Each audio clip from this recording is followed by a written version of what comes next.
Hey everyone, welcome back to English for Real Life, the podcast where we help you sound confident, natural, and ready for any situation in English. I'm Emily. And I'm Alex.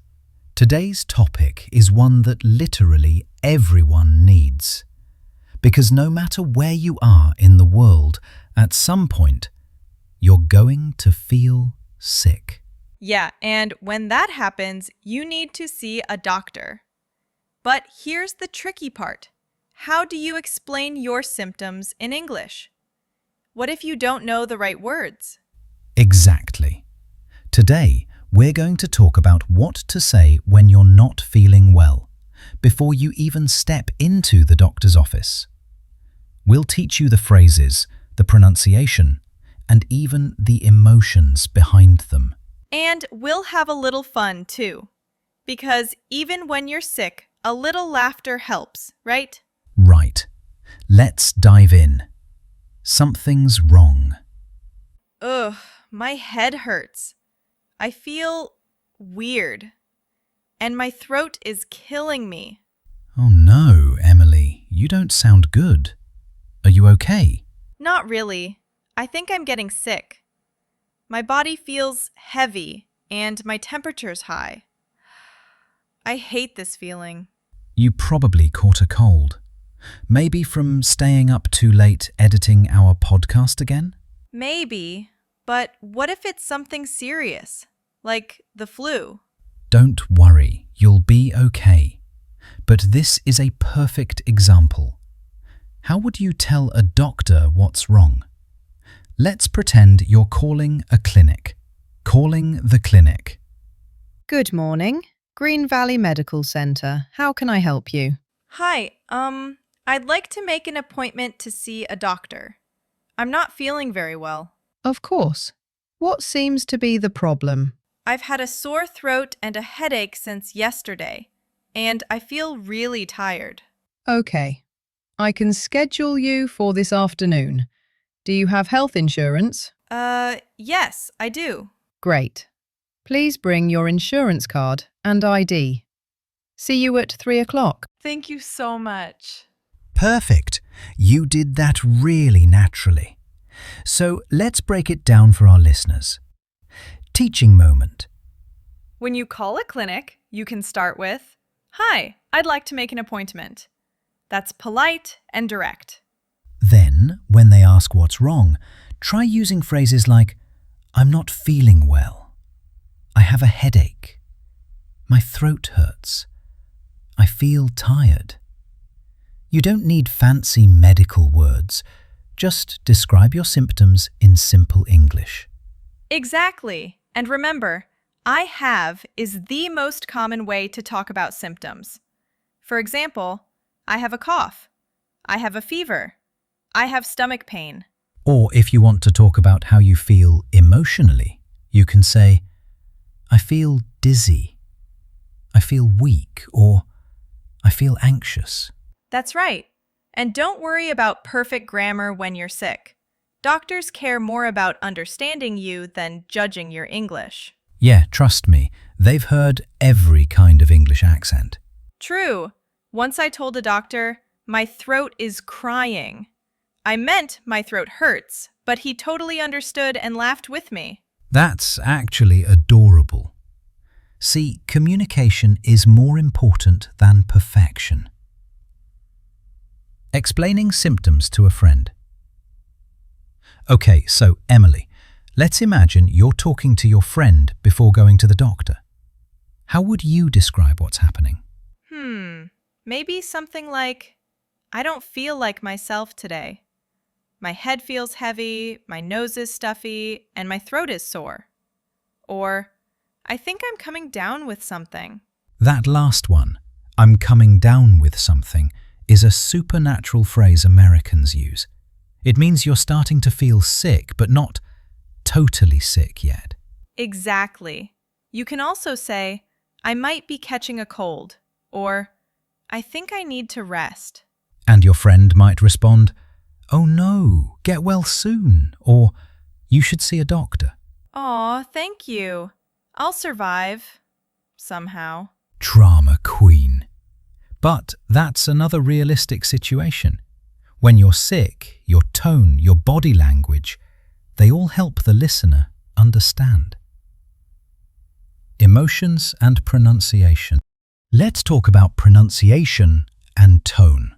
When you say, "I'm not feeling well," you usually sound softer, tired, slow, low energy. Try to sound sick, not just say you're sick. Yeah, like, I'm not feeling well. Notice how my voice drops at the end? That's natural in American English. Exactly. And if you have pain, you can say it like, "My back hurts," or "My stomach hurts." Put a little emotion in it. Doctors will understand faster. And don't be afraid to use gestures. Point to the part that hurts. Right here, it hurts. Simple, clear, human. That's how real communication works. Little cultural tips. One more thing. In American culture, people usually start a doctor's visit with a little small talk. Like, "Hi, how are you today?" Even if you're obviously sick. Right. The doctor might say, "Good morning, how are you?" And you can answer politely, "I'm okay, but I'm not feeling very well." Exactly. It sounds polite and friendly. Don't just say, "I'm sick," right away. Give them a second to connect with you. It's all about being calm, polite, and clear. Emotional moment. You know, Alex, sometimes being sick in another country feels really lonely. You're far from family, and even a small cold can feel scary. Yeah, I've been there. When I first moved abroad, I got food poisoning, and I didn't know how to explain it. I remember sitting in the waiting room, trying to Google every word. Oh, that sounds awful. It was. But the doctor was so kind. He said, "Don't worry, just tell me what hurts." That moment taught me it's okay to be imperfect in English. People care more about you than your grammar. That's beautiful, Alex. And that's what we want our listeners to remember. When you're sick, be honest, be clear, and don't be afraid to ask for help. Exactly. You're not alone. Language is just a tool. Your feelings are what really matter. Wrap up. All right, everyone, that's all for today's episode. Part 1 of our How to Talk to a Doctor in English series. Next time, we'll go inside the doctor's office. How to describe your symptoms, answer questions, and understand what the doctor says. And maybe I'll finally get some medicine for my imaginary sore throat. Please do! Thank you for listening, and if you enjoyed this episode, don't forget to subscribe, share, and send it to a friend who's learning English. Take care, stay healthy, and remember, your English doesn't have to be perfect to be powerful. See you next time! At the doctor's office. Hey everyone. Welcome back to English for Real Life. I'm Alex. And I'm Emily. If you heard our last episode, you know I wasn't feeling great. Sore throat, headache, you name it. Yeah, you sounded like a sad little frog. Thanks for the sympathy. But today's episode is a big one, because I finally go to see the doctor. Exactly. Today, we'll show you how to talk with a doctor in English, what phrases you can use, how to sound confident, and how to understand what the doctor says back. This is real English, the kind you actually need when you're sitting in that exam room, feeling nervous. Let's get into it. Episode 2. At the doctor's office. Checking in. Good afternoon. How can I help you? Hi, I have an appointment at 3 o'clock. My name's Emily Carter. All right, Emily. Can I see your ID and insurance card, please? Sure, here you go. Thank you. Please have a seat. The doctor will see you soon. Okay, thanks so much. I always feel nervous at the doctor's office. I start overthinking everything. What if I don't understand the questions? What if I forget a word? But then I remember, it's okay. Doctors are patient. They just need to know what's wrong. Hi, Emily. I'm Dr. Stevens. Nice to meet you. How are you doing today? Hi, doctor. I'm not so great, actually. My throat's been hurting for 2 days, and I have a bad headache. I'm sorry to hear that. Let's see if we can help you feel better. Can you tell me a bit more about your symptoms? Sure. My throat feels sore, especially when I swallow. I've also been coughing a little, and I feel tired all the time. Got it. Any fever? Chills?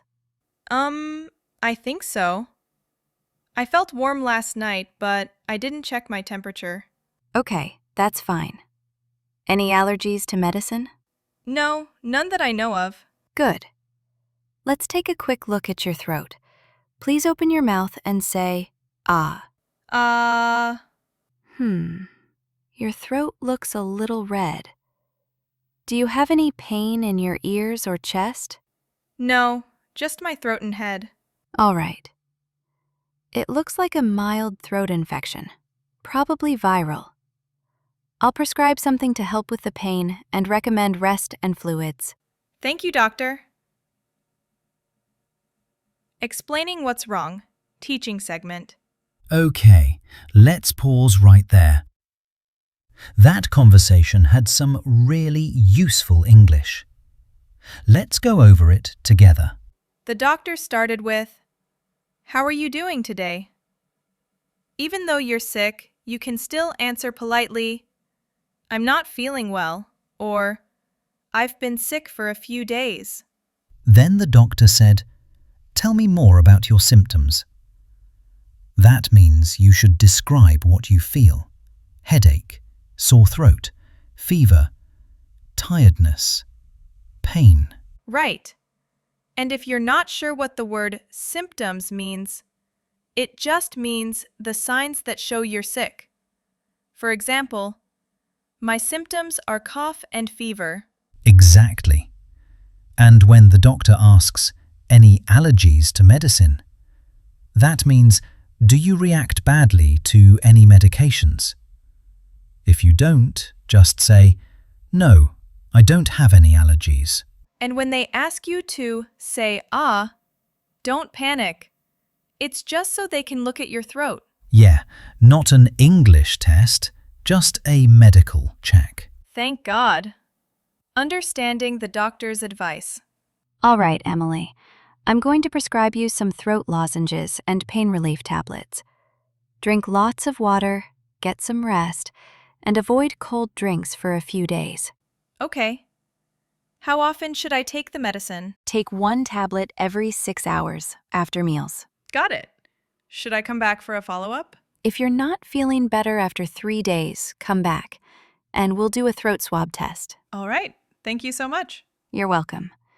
Take care of yourself, and get well soon. That part is super important.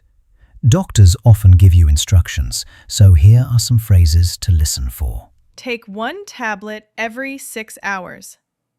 That means every 6 hours, not when you remember. After meals. That means after eating, not before. Come back for a follow-up means return for another visit. Drink plenty of water means drink a lot, not just 1 glass. And if you don't understand something, you can always ask the doctor to repeat. Say, "Sorry, could you repeat that? Can you please write it down for me?" Or even, "Can you show me how to take the medicine?" That's normal, and doctors are used to it. You know, Alex, sitting in that room, I realized something. Even though I was nervous, the doctor made me feel safe. That's what good communication does. Even with limited English, you can connect. Yeah.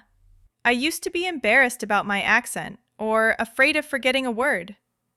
But now I see. The most important thing is to speak, even if it's not perfect. Exactly. Doctors don't need perfect English. They need to know, where does it hurt? When did it start? What kind of pain is it? That's it. You can do that in simple sentences. And the more you practice, the more confident you'll feel. Just remember, your health is more important than your grammar. Cultural tips. Here's a little cultural insight. In the US, doctors often type while you talk. Don't worry, they're not ignoring you. They're just updating your medical notes. Yes, I used to think, why is this doctor looking at the computer, not at me? But now I know. It's normal. Also, you can always ask for clarification if something sounds confusing, like, what does that mean? Could you explain that in simpler words? Doctors really appreciate it when you try to understand. They want you to know what's happening, not just nod and leave confused. Exactly. Communication is teamwork, humor and humanity.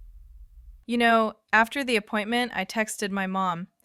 The doctor said I'll live. That's always good news. She replied, of course you'll live, but drink some ginger tea. Moms always know best. But hey, that's another great cultural note. In many cultures, people use home remedies, but in the US, doctors often recommend over-the-counter medicine or rest. Both are fine. Yeah, you can combine both, Western medicine and your mom's magic soup. Absolutely. So today, we learned how to talk to a doctor, how to describe your symptoms, ask questions, and understand what they say. And how to feel confident, even when you're scared or sick. Exactly. Because learning English isn't just about words. It's about connection. In the next episode, Part 3, we'll talk about what happens after your doctor visit, how to follow instructions, buy medicine at the pharmacy, and talk about recovery. Can't wait. Hopefully, I'll be healthy, Emily, again by then. We'll see. Thanks for listening, everyone. Stay healthy, stay kind, and remember, even a small word in English can make a big difference. See you next time on English for Real Life. Hey, everyone. Welcome to English for Real Life. I'm Alex. And I'm Emily. And good news, I'm feeling much better. Yes, finally our patient has recovered. Thanks to rest, tea, and, of course, the doctor's advice. At the pharmacy. Hi there, how can I help you? Hi, I have a prescription from Dr. Stevens. Sure, can I see it, please? Here you go. Okay, it'll be ready in 10 minutes. Do you have any allergies to medicine? No, none. All right. You can take this with water after meals, twice a day. Got it. Thank you so much. Get well soon. Learning moment. So that was a short but real pharmacy conversation. Let's look at some useful phrases. I have a prescription. Do I need to take this before or after meals? How often should I take it? And if you don't understand, always ask. Could you please repeat that? Can you write that down for me? Exactly. Health is important. It's okay to double check. Aftercare and feelings. You know, Alex, being sick taught me something. Even when your English isn't perfect, kindness and honesty go a long way. Absolutely. Doctors, nurses, pharmacists, they all just want to help. You don't have to sound fluent, just clear and real. And if you're nervous, it's okay to say, I'm not very confident in English, but I'll try. That one line opens hearts. Yes, language is about connection, not perfection. So now I can finally say, I survived my doctor's visit. Congratulations! You deserve a gold star. And maybe a nap. Yes, please.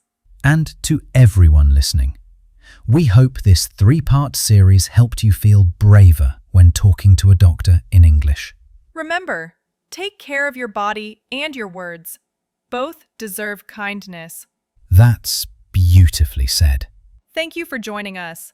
Stay healthy, keep learning, and see you soon on another episode of English for Real Life. Bye, everyone.